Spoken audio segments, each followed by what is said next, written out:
세상에는 수많은 상품들이 진열대에서 자신의 주인을 기다리듯 줄맞춰 도열하고 있습니다. 마치 군대에서 사열당하는 군인들처럼 부동자사로 말입니다.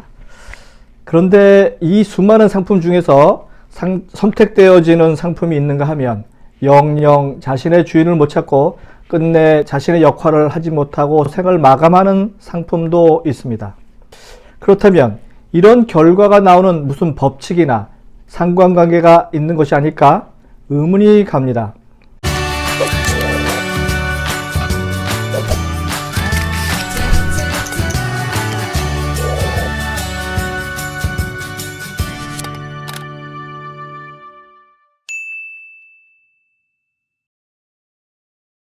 안녕하세요. 유통구단 김해커머스 대표 김영호입니다. 오늘의 주제는 상품 평론가의 필요성과 좋은 상품의 의미 편입니다. 저는 여러 직함을 가지고 있습니다. 그 중에서 하나, 대한민국 상품 평론가 1호라는 타이틀을 갖고 있습니다. 제가 2000년부터 대한민국에서 처음으로 상품 평론이란 칼럼을 쓰기 시작했고 사용한 직종입니다. 창직이라고 할 수 있겠죠. 그래서 그 당시 제일 잘 나가는 신문사와 공동 마케팅으로 국산 신상품 중에서 가치가 있는 상품들을 매주 언론을 통해서 소개시켜 주기도 했습니다. 수많은 상품 중에서 우리 소비자에게 어떤 상품들이 존재하고 어떤 제품들이 태어나지 말아야 하는지를 판단해 주는 기준을 정해주는 공익적 단체가 필요로 합니다. 왜냐하면 여러분도 알다시피 21세기에 들어서면서 가짜가 더 진짜같이 행세하기 때문입니다. 사람이나 상품이나 다 똑같습니다.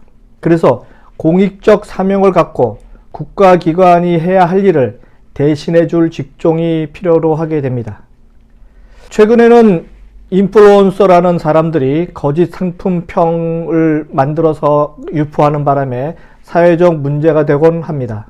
그래서 이것이 바로 제대로 된 상품 평론을 해주는 집단이 필요하다는 것을 의미합니다.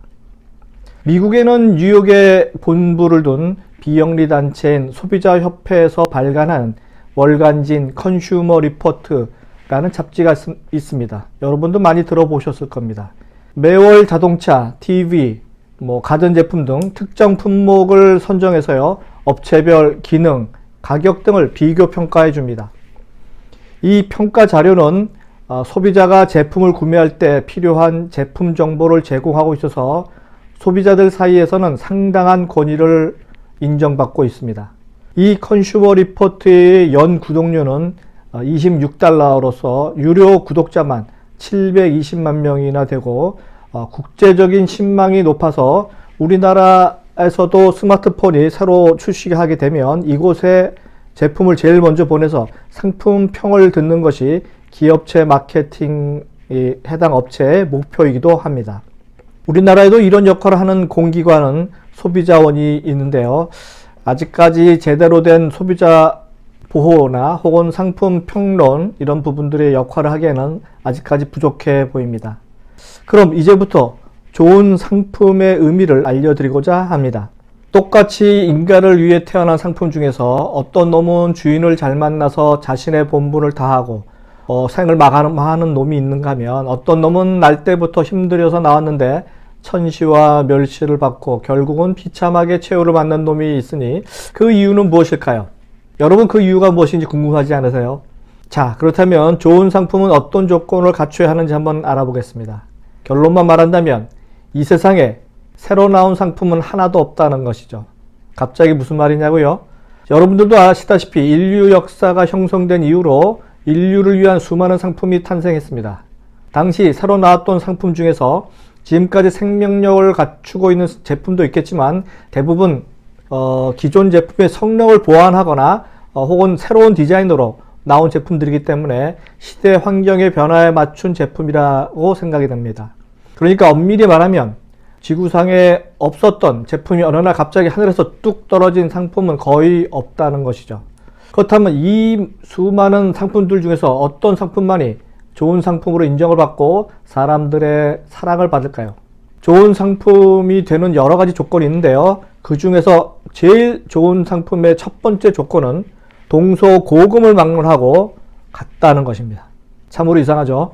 그러나 세상에 있는 모든 사람의 눈높이는 세계화와 함께 같이 높아지고 같아졌다는 점이죠. 세계적으로 인기를 끄는 좋은 상품의 제1조건, 그것은 바로 매력입니다. 매력을 많이 가졌다는 점이 공통점입니다. 사람과 똑같죠. 눈을 감고 상품의 모습을 생각해 낼 수 없는 상품은 좋은 상품의 첫 번째 조건에서 탈락하게 됩니다.